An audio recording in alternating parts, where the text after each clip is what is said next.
All right, good day, ladies and gentlemen. Thank you for joining me on this great episode of your favorite political talk show, The Truth with Ben Jokes. Now, hardship continues to bite harder in Nigeria and the future remains bleak. As we speak, Naira has fallen further to 1,700 Naira to a dollar, making it the worst performing currency in the world, alongside the currencies of Ethiopia and South Sudan. You can imagine what Nigeria has become under the APC. Yesterday, we were ranked with Afghanistan and Yemen. Today, we are being ranked with Ethiopia and South Sudan. And there is no single aspect of the system that is working. On Tuesday, the Kwara State House of Assembly raised an alarm saying that TINUBU's policies have driven the rate of out-of-school children in Kwara State to a crisis level. APC lawmakers were the ones that raised that concern. So within the party, there is turmoil as a result of this failure. And in the course of this video, you will also get to see and hear the figure of out-of-school children in Ondo State. Then you will know that the educational system in Nigeria will soon totally collapse. These realities stemming from failed policies have thrown serious confusion into the APC camp. Rumor has it that TINUBU is hospitalized in France as we speak, and that cabinet members are doing as they please. Strange sickness has also hit the Chief of Army Staff, and report says the military rank is in disarray as we speak. And just as the TINUBU camp is struggling to handle all that, the House of Representatives just hours ago dropped a bomb on the TINUBU administration. They have placed a demand on TINUBU that will test his authority and completely divide the APC if these lawmakers don't eventually sell out. The Nigerian political media space has been on fire for the past few hours after reps made that demand on TINUBU. Before I show you details of that demand and details of sickness hitting APC chiefs, let me quickly show you this video coming straight out of the build-up to the Ondo State gubernatorial elections. See the video. Thank you very much. Next, we'll call on the representative or the candidate of AAC. If you're here, can you please come forward? Mr. Kunle Ajayi.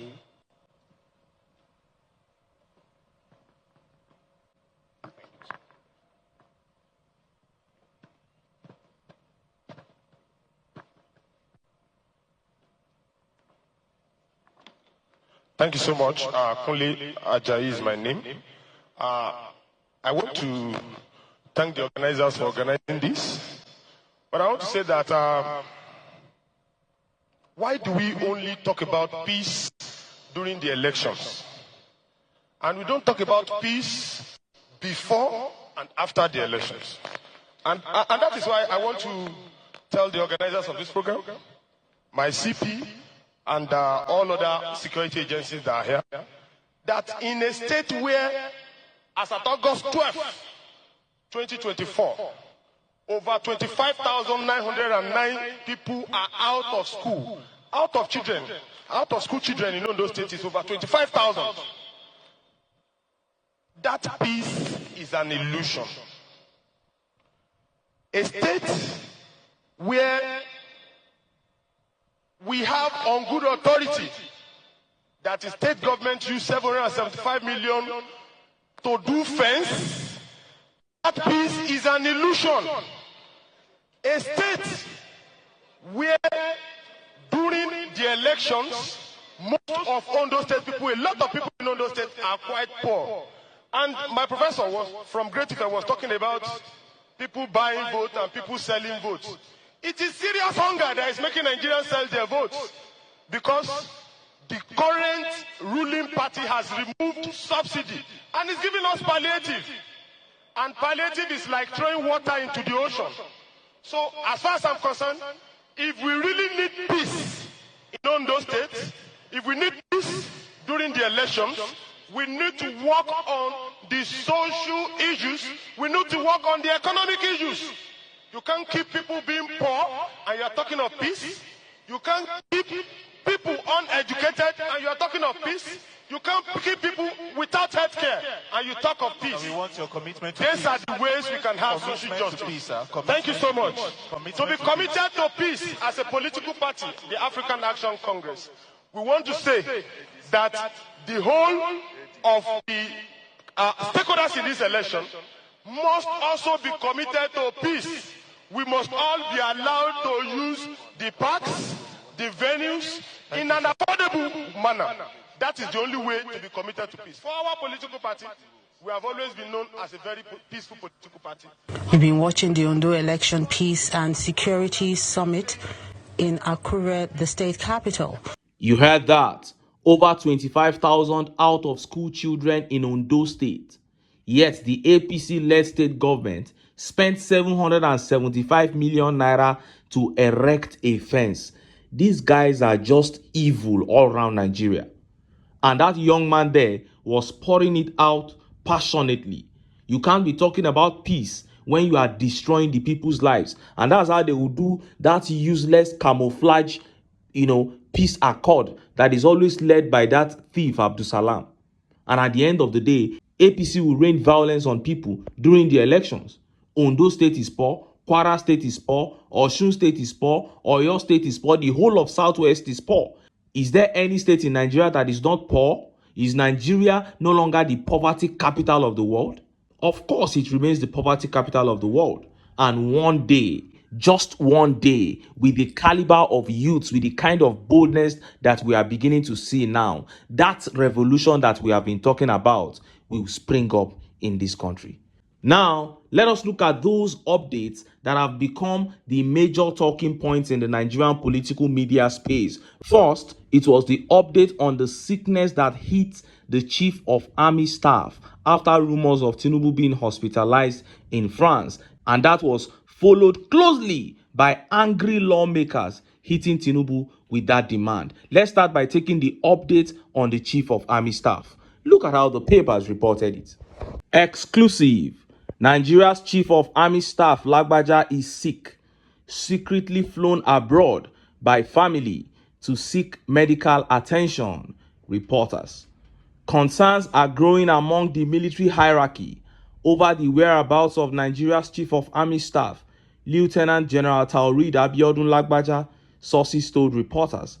According to multiple security sources, Lagbaja's prolonged absence from official duties has sparked controversy among top generals. The controversy surrounding Lagbaja's absence is further fueled by reports that family members have scheduled him from the public.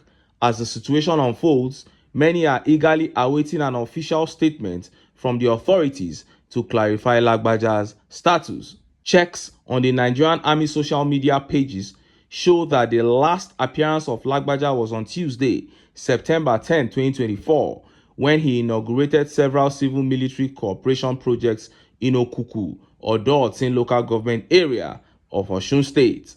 However, a top officer close to Lagbaja told Sahara reporters that he was flown abroad by his family members on a secret trip to attend to his medical needs. The officer said the Chief of Army Staff is nowhere to be found for many days now. He hasn't been seen at the Army headquarters or any military function in the last 3 weeks. I can confirm to you that he is seriously sick and was taken to the hospital. However, his family members arranged for him to be moved out of the country for medical treatment. The COAS is a leader, and most of the major generals are doing anyhow because they have no one to report to currently. Anybody can fall sick, but someone needs to be in charge. I wish him a very quick recovery. I have known him since our days in Makurdi, Benue State. We were both young officers then, and he was a captain, another officer said. You heard that. Now, first of all, I want to say this. As APC chiefs are dealing with Nigerians, the one who is bigger than you and I and them will also be dealing with them. The COAS has been away since September 10th, and the other generals are reportedly doing anyhow because they have no one to report to. And we are yet to hear anything from Tinubu regarding this, and maybe all is not well with him too. And look at how Nigerians reacted. Let's take some of the tweet reactions. And this tweet here by Bello Aminu says, as Lagbaja is forced to a sick bed and can't stay in the country they ruined, God make his principal join him in sickness and eventually the inevitable journey if the poor masses can breathe. Chai. And this tweet here says, any Nigerian president or opposition that is serious about transforming Nigeria must pass a law mandating all public servants, that is the president, governors, senators, reps, and ministers and their families, to use public hospitals and attend public schools during their tenure. That is it. And Okoli here says, take him to military hospital where they take the frontliners to. And Olawale Talabi said humorously, he said, if Libya attacks us now, who will give command? Chai. OBG here says, Nigeria is sick too. It should be flown abroad too. Now, let us look at that update coming out of the National Assembly. There is chaos in the APC right now as the APC-led House of Representatives have ordered an immediate reversal of the increase in the prices of petrol and cooking gas by Tinubu. Let's take that report and how Nigerians reacted. Breaking news: Nigeria reps demand immediate petrol and cooking gas price hike reversal. Now, I did say at the beginning of the video that on Tuesday, lawmakers in the Kwara State Assembly spoke vehemently against Tinubu's policies. They said his policies have led to thousands of children dropping out of school in Kwara State, and they criticized him heavily. Now, at the national level, the House of Representatives, APC-led House of Rep, is now giving a directive that the increase in the prices of petrol and cooking gas must be reversed. You know, like I said, the hardship in this country is over the roof, and we are at a point where every normal human being in that APC should fear that the people might rise against them at any time. Hence, this directive from the House of Representatives, but many Nigerians do not take the House of Rep members seriously. Let's look at how Nigerians reacted to that reversal pronouncement by the House of Reps. Let's take some of the tweet reactions. Ifeoluwa Temitope here is happy with the pronouncement, and he wrote, this will be amazing because we can't continue like this. And Big Mobile say, fuel back to 250 naira, cooking gas back to 300 naira. But Abdul Malik has no faith in the reps. He says, Nigerians don't have any belief in them anymore. Both the Senate and the House of Representatives, you people are not there to represent us. You are there to fight for your own pockets until it happens before we can believe. The price should be reversed back to as it was in 2015. And IFEC here says, to be honest, the Green Chamber are more concerned about the plight of Nigerians than the Red Chamber. Ifechukwu here is giving them some benefit of the doubt. But Odumodu says, they are only trying to mock Nigerians. Emperor Tinubu won't listen to them because they are all in his pockets. Wow. Now, Tinubu has clearly said many times that he is not going back on his policies. Now, the House of Reps want him to reverse those same policies. We know that Tinubu has the National Assembly in his pocket, but let's see if the Green Chamber, which is the House of Reps, sneaked out of his pocket without him knowing. Finally, let me end with this beautiful piece that shows that Peter Obi remains the man of the people. Take a look. Peter Obi and angry drivers. A few hours ago, we left Anambra for Kogi State. As we reached Unobe, a town in Olamaboro local government area of Kogi State, we encountered a long line of stationary vehicles stretching for about half a kilometer. Upon inquiry, we learned that the police had shot the tire of a trailer driver, leading all the trailer drivers at the scene to block the road in protest. True to his nature, Mr. Peter Obi got out of the car and walked towards the epicenter of the earthquake of protest that was simmering. As he approached, the tense atmosphere among the commuters quickly turned cheerful, with chants of "our president" echoing from Igbos, Yorubas, and Hausas alike. When Obi reached the Hausa driver, who had been crying over his damaged tire, the man's mood shifted instantly. Rather than continue his lament, he began taking selfies with Mr. Obi, and soon an epidemic of selfies broke out among the crowd. Without even waiting for Obi to plead with him, the driver exclaimed in Hausa, as translated by those nearby, "Who am I for Obi to beg me?" Immediately, he cleared the road, much to everyone's relief. In the attached picture, you see the driver in a brown kaftan taking a selfie with Obi, along with commuters either taking their own selfies or expressing their thoughts on the incident. Rather than continue this lament, the driver began taking selfies with Mr. Obi. Wow! Let's watch some videos of that event.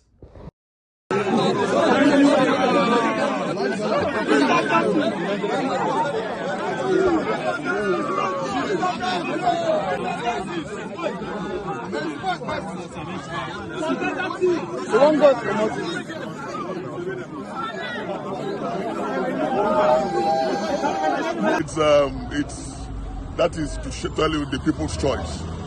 Yeah, it's the people's choice. He came out and people were very happy with him. Who came out? Mr. Peter Obi. What did he do? He cleared the road. Thank you very much, Yes, sir. he cleared the road. Okay, what of you? May we hear your voice? With anointing and grace. Can you believe that as a governor, he still plies the road? The time will tell you that when he's in power, he knows the potholes that are bad. He's a man for the people, man for the seat. Thank you. What happened? I'm happy for him. Thank you. Anything about what happened? Oh, we're happy for our president. We are traveling from Enugu to Abuja, so there's some incident between the trailer people and the police. So there's nobody to solve the problem, but the president came and solved the problem. Everyone is going now. Our future president. We're happy for him. We're happy for him. Thank you. Go. Wow, incredible. Obi remains the man of the people. What else is left that has not been said about this man?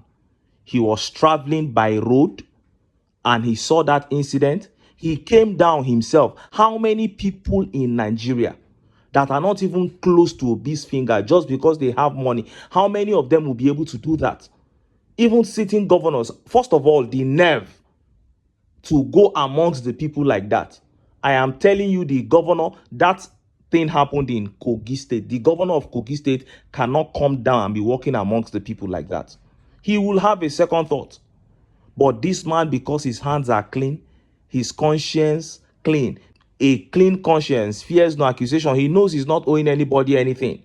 And that was why he had the temerity to come down and do that. And as soon as the people saw him, they gathered. It's been like that since 2023. It's been like that, and it has not stopped one day. Even at the airport, anytime he steps out and the people see him, sometimes he even has to hide, especially if it's an occasion, because he's going to disrupt the flow of the occasion. The moment the people see him, they will start shouting, "My president," and all that. People still believe that he's the man. That's why I just look at some people, they say, the obedience, maybe they have forgotten the whole movement. You are a joker. Just wait as we go towards 2027. You will see that the movement will be bigger than it was. Because each day of failure of this regime makes Peter Obi stronger. Especially when everything that he said during the campaign is what is coming to pass now. This is the man of the people. He came down, walked amongst the people. How many people did you see there as security? Maybe 2 or 3 people just following him. But look at that crowd. Everybody for him. What is left now is for Nigerians to just say, once we vote somebody, this is the person we have chosen, and we are going to put our foot down and fight with our blood to make sure that this is what INEC will announce. And if you don't announce it, we are flooding the streets, we are shutting the nation down. There's nothing that the other candidates can do. But when you go and collect money, 150,000, so to change from polling unit, to change as a returning officer, you change results.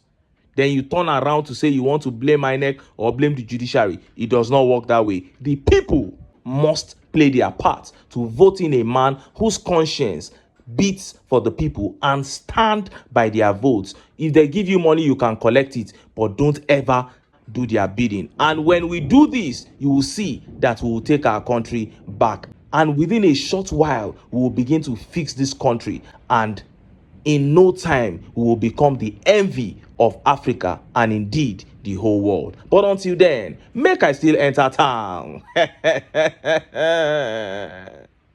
Make I go get some ogbonge political news wey una go like. Why? Because na because of una na I dey here, so don't go away. Don't go away.